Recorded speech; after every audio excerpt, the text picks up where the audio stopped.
It's time for you to get that boogeyman out from under the bed, okay? My name is April Kirkwood. I am a licensed therapist, and I am here today to talk to you about how to heal from early childhood trauma that is affecting absolutely probably every aspect of your life. So many of us have issues with trauma, even with good, well-meaning parents that might have said to you, especially the men, don't cry, babies don't cry, or mothers like me that when we got divorced said, you're the head of the household now, you've got to be strong, no tears, you've got to.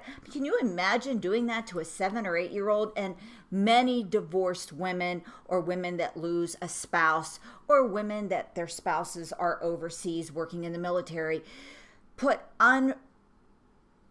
unorthodox responsibilities to their children. We don't realize. So this is a no judgment zone. I'm not talking about judging parents. I've never met a parent who got up in the morning and said, I'm going to try to really screw up my kid's mind.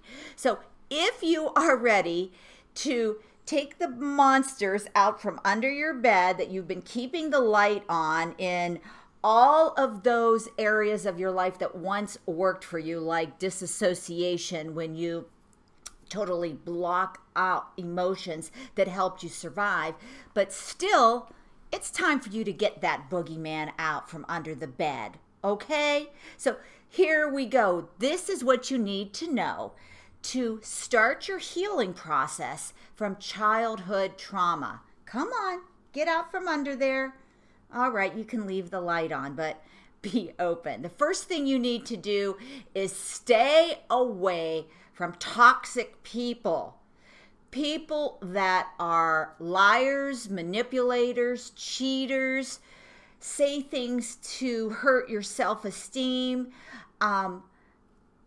disempower you, take away your independence to choose.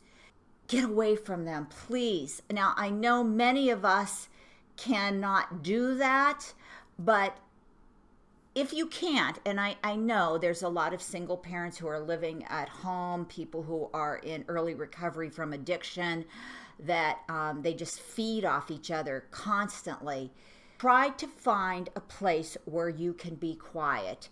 Research shows that people healing from trauma need 2 hours of quiet a day for them to start the healing process. Remember, the brain, we're talking about body, soul, and spirit. The brain is rewired. It's always on. One of the attributes of being a product of drama is you're always on. You're always alert. Or you're angry, mad as hell, and you're not going to take it anymore. Or you're passive and aggressive, and you just let people brutalize you mentally, spiritually, and physically. Now, when we talk about finding a calm environment, what's calm to you may not be calm to someone who is in trauma. For example, concerts. It sounds like static noise on the radio levels of your brain. You know, your brain's like a little radio transmitter. And it like drives you crazy. Even putting your kids in pee-wee football with all the screaming and yelling and the coach, get in there, knock them down, take them out. That may not be a pleasant experience for a child or an adult who has gone through some trauma. Okay, so you need to find out what is a pleasant experience for you as a trauma victim. You have to take control of this and say, I don't like football games. It's too hectic. You go with your friends. I'm cool with that, but, I'm not down. I'm not going. It makes me feel bad. Sometimes in trauma, we have really learned to deny our feelings. And getting in touch with your feelings is where I'm leading to this. So staying away from toxic people, number one, who really use and abuse you emotionally by keeping you in a state of chaos And the sad part is when you're in trauma, you think the chaos is normal. It's not normal. It's not normal. So what you do need to do is find gentle activities. Now, what is a gentle activity? For many people, it's taking a walk outside alone, without texting, without Facebook, without Instagram, without contacting. I know that sounds scary to let that cell phone go. Put it away for a minute or 2 or 5 or 10. Do something that's soothing, that's away from toxic people, and that's gentle for you. Yoga is gentle for a lot of people. It may feel uncomfortable at first because, as I said, you're used to being on alert.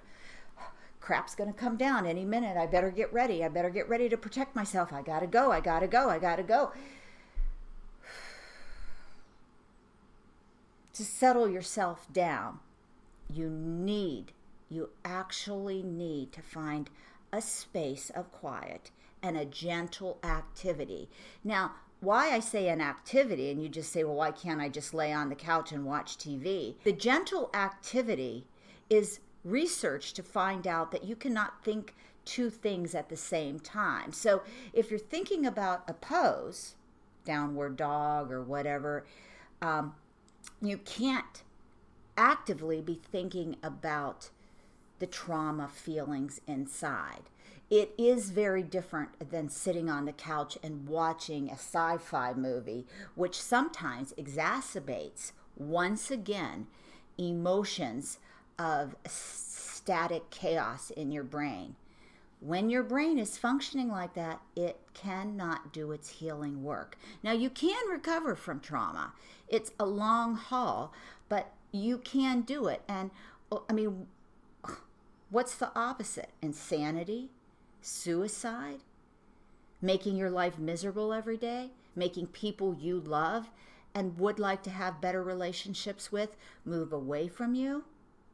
I don't think you would want that. I know you don't want that. Give yourself permission to say yes and no and not owing anybody an explanation.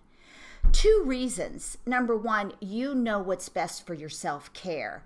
Number 2, when you feel more empowered to stand in your circle of self-worth saying, I said no to that, and that feels really good. Guess what it does? It increases your self-esteem so that you can feel more, get away from toxic people more, make better choices in self-care, gentle activities, and increase your level of healing. When you allow other people who are watching this, who are related to people who have trauma, when you allow people to stand in their own place of choice. Now, telling them what to do and giving them teaching options of what to do are 2 very different things. I don't know anybody who likes to be told what to do, especially trauma victims. If you are traumatized, you may very well have a problem with authority. I know I did. I know I still struggle with it. We don't like people telling us what to do because we feel people have been telling us how to feel, act, think, stand, walk, talk, ignore for years in that early developmental stage. And oftentimes we continue that pattern by finding other people who will reinforce the pattern that we are worthless. You are not worthless. When you go to my website, AprilKirkwood.com, and look up this video, there will be a meditation for you for how to ground yourself more completely so that you can better accomplish the other steps on this list. Until we meet again, I love you, I praise you, I appreciate you. You are God's child. Great things happen to you. Subscribe to this YouTube and listen to my first chapter of Working My Way Back to You, of my traumatic, trauma-filled childhood. You are not alone. If I can do it, You can do it. See you soon.